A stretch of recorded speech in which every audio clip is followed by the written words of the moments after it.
Okay, these are the top 8 career rules that I've learned from working in business over the last decade of my life. And this video is for you, and you should stick around for just the next 3 minutes to change your perspective on work and career if you are under 20 years old. First, just so you trust me, I have worked at 3 businesses across the business development and sales and marketing roles. I've also been hired to work on sales initiatives and develop sales programs by over 30 businesses. And I've started 3 businesses of my own across software, print, publishing, and marketing. And finally, I have written several books on economics, business, tech, and related subjects to these. The point I want to emphasize here is that I can relate to you, as in if you are under the age of 20, just like me, I know the feeling of trying and working with people a lot older than you and getting these positions and jobs and money in environments that you just have very little exposure to or have had very little exposure to prior. That can be intimidating in a lot of ways, and I personally have also messed up and just cost myself an enormous amount of time and stress and anxiety and money by just going about things the wrong way and by forgetting the 8 lessons that I'm going to share with you in this video. And that all starts with number 1. Okay, so number 1 is that the whole machine, quote unquote, of business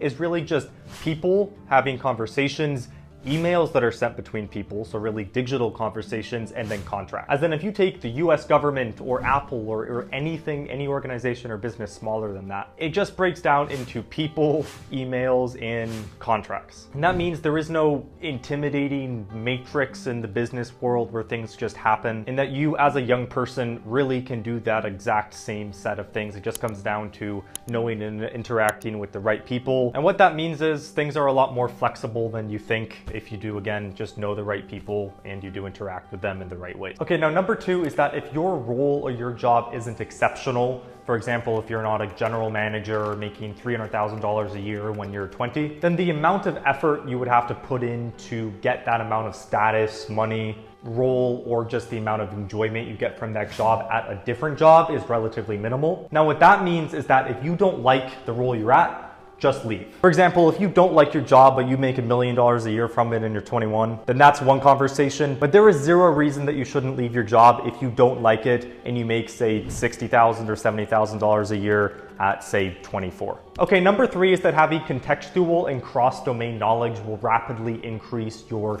value and productivity on teams. So don't just specialize at the intersection of different domains of knowledge. Okay, now number 4 is that even if you don't want to work a lot, your employers and also the people around you are primarily going to remember the few unique or exceptional things that you have. So if you're the guy that just brings up a new idea or proposes something at a weekly meeting or goes the extra mile every so often, then the relatively little effort and time that those things take are going to get massive yield there. Whether that's getting promoted faster, meeting new people, getting to work on things and in roles that you prefer, and also just having to put in less effort across the board. Okay, now number 5 is that relationships beat systems, and I kind of touched on this before, but to put it bluntly, people will go the extra mile for you and just make things happen if they like you and if you two have a relationship. For example, a very recent video of mine was how I got a $143,000 job offer when I was 18. Okay, now number 5 is a quick one that I think just helps with anxiety and stress about your performance or potential, and that is that if you just work a lot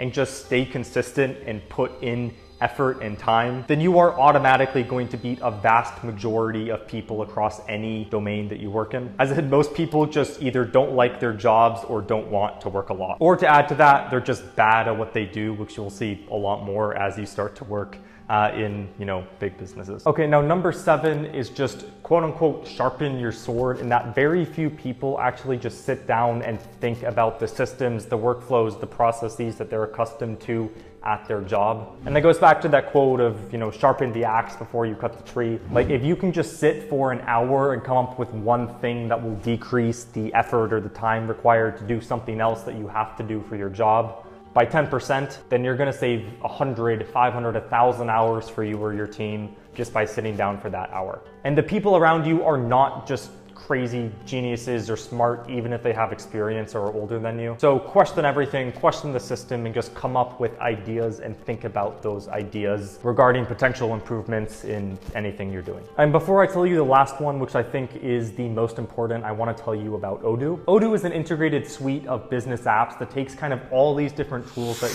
you would use for your business as a business owner or an employee. So say a CRM tool over here, a website builder there, course management tool, inventory, all these different apps. And Odoo pulls them together into one system, and it is the #1 business software in the world with over 15 million, and yes, that's 15 million users. I use them for 2 businesses of mine, and I can guarantee that they will help you save money and also just be more efficient and productive. Again, either as a business owner or if you work at a company where they could yield the benefits of just integrated and condensed tools. And you can click the link in the bio to either book a demo or just check out the website. Okay, now number 8, and I struggle to emphasize the importance of this, is just talk to interesting people. Like, trust me, you will get so much more out of just reaching out and talking to 10 interesting people, whether that's about what you want to do for your career and work, how to make more money or get promoted at your job, or if you want to figure out how to be a better employee or do better, or if you want to figure out how to grow the business or do better